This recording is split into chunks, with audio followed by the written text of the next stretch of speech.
কিরে, এটা শামসু না?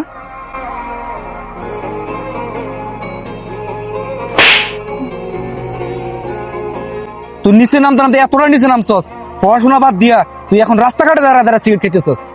তুমি বাসায় বড় ভাইগিরি দেখাও, এখন রাস্তায় গায়ে হাত দিয়া বড় ভাইগিরি দেখাও, এটা কিন্তু আমি মানতাম না। তুই দিন দিন বেশি বেয়াদবি দিতেছস। তুই এখন বড় ভাই শত বেয়াদবি করবি।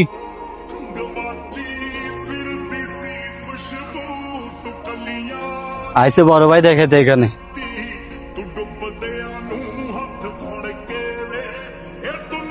কিরে, এটা তো বাইরের গাড়ি। এই মিয়া, এটা তো আমার বাইরের গাড়ি, আপনার কাছে কা? ভাই থামেন, এটা আপনার ভাইয়ের গাড়ি ছিল, এখন আর নাই। কি এখন আর নাই মানে? শোনেন, আপনার ভাই আমার কাছে গাড়ি বিক্রি করে দিছে।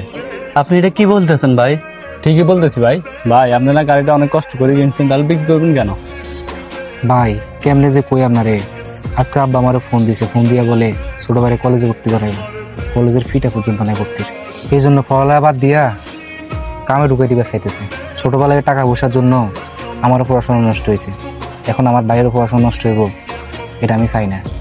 এই জন্য গাড়িটা বিক্রি করে দিতে চাইতেছি। আচ্ছা ধরো, এই নেন গাড়ির টাকা।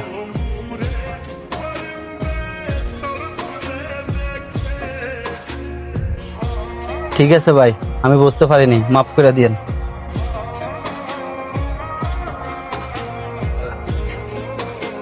ভাই কি ছোট, তোর চোখে পানি কে? তোর কে মারছে? ভাই, তোমার গাড়ি কই? আমার গাড়ি আমি বেশি লেছি। কেন, কি হয়েছে? ভাই, তোমার গাড়ি কেন বেচছ সেটা আমি জানতে পারছি। তোমার সাথে আমি অনেক বড় বেয়াদবি করছি, তুমি আবার মাফ করে দাও। দেখ শামসু, তুই আমার ছোট ভাই, আমি চাই না আমার জীবনে যে কষ্ট আমি পাইছি এই কষ্টটা তুই পাস। দেখ শামসু, তোর নিয়ে আমাদের অনেক স্বপ্ন, বিশেষ করে আমার অনেক স্বপ্ন। তুই অনেক বড় হবি, একদিন প্রতিষ্ঠিত হবি। তুই এই সমাজের লোকগুলোকে একদিন ছোট আঙ্গুল দিয়ে দেখাই দিবি যে গরিবের ঘরে সন্তানও একদিন প্রতিষ্ঠিত হয়। বর্তমানে তোর যে অবস্থা, তুই যাদের সাথে চলস, আমার মনে হয় না তুই আমাদের স্বপ্ন পূরণ করতে পারবি। ভাই, আমি আমার ভুল বুঝতে পারছি, আমি এখন থেকে খারাপ সঙ্গে ছাইরা দেবো, ঠিক মতো পড়ালেখা করুম। ভাই, তুমি আমার মাফ করে দিও।